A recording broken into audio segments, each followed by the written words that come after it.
So, sinerch ko tong BTS Biot. BTS, boy band pala na grupo sa Korea. Tapos may napanood ako ng video na isang Pilipino natin nandun sa Korea. Trending kayo sa Twitter. Trending kayo sa negativity. Nadadamay na lahat ng Pilipino sa Pilipinas dahil sa mga tulad nyo mangmang. Guys, itigil nyo na yan. Yung pagdidiscriminate nyo sa mga ibang lahi. Tanong ko nga kayo mga mangmang dyan. Perfect ba kayo? Mga pogi ba kayo?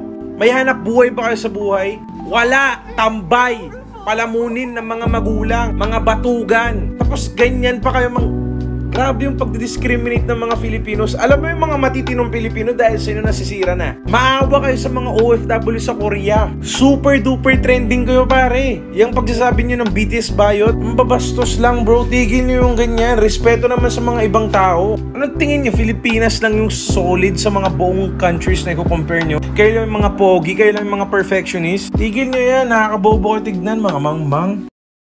Yan ang nagpasira ng ating bansa, no?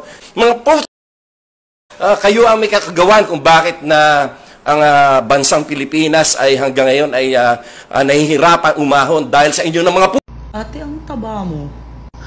Ha? Ngayon ko lang nalaman. Oh my God. Paano to? Paano ang pamilya ko? Paano ang Pilipinas? Paano ang mundo? Bagong-bagong balita. So, this is my own view about the BTS Biot that is trending all over the world now. Biot is a derogatory term used for male homosexuals, male to female transgender or transsexual person in the Filipino language.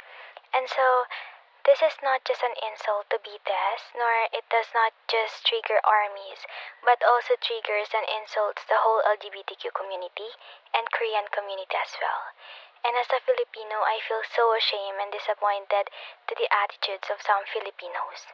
So for the Filipinos who don't respect or like BTS, then just keep quiet.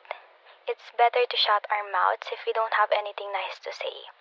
But beyond this, let's still try to respect each other and be a good human. So in behalf of other Filipinos, we are very sorry for the trouble that we caused. What are my thoughts daw sa mga lalaki mahilig mag-comment ng BTS Biot? This is the only reason that I can see bakit sila galit sa BTS. Because BTS, they can do feminine things, pero ang mga babae, baliw na baliw pa rin sa kanila. Ang dami pa rin nagkaka-crush sa kanila. At yung mga ego ng mga lalaki, syempre yung mga lalaki ayaw nila ng mga feminine things. Na-hurt sila pag nakakita sila ng lalaki na naka-makeup, naka-colored hair, tinatawag ka nilang bakla. Syempre, masasaktan sila kasi sabi nila, tangina. Ako lalaki ako, pero walang babae nagkakagusto sa akin. So, pinoproject na lang yung insecurities nila sa BTS. Tatawag ng BTS Biot. Aminin nyo na lang kasi na naiinggit kayo. Naiinggit kayong mga lalaki kasi mga bagay na kinukonsider nyong bakla tulad ng makeup at fashion, eh yun pala ang gusto ng mga babae. Nangangati na ba mga kamay nyo? Tara, sabay tayo mag-makeup.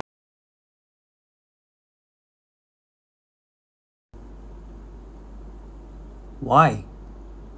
And why am I in all K-pop? 1 million views. How? I just got out of bed. What the hell happened overnight? And some of you are calling me gay. Did you really think it was gonna affect me? God, you guys are so damn childish. How old are you? 2? Grow up, man. And again, what if I was gay? What's wrong with being gay, you homophobic bitch? Fuck you!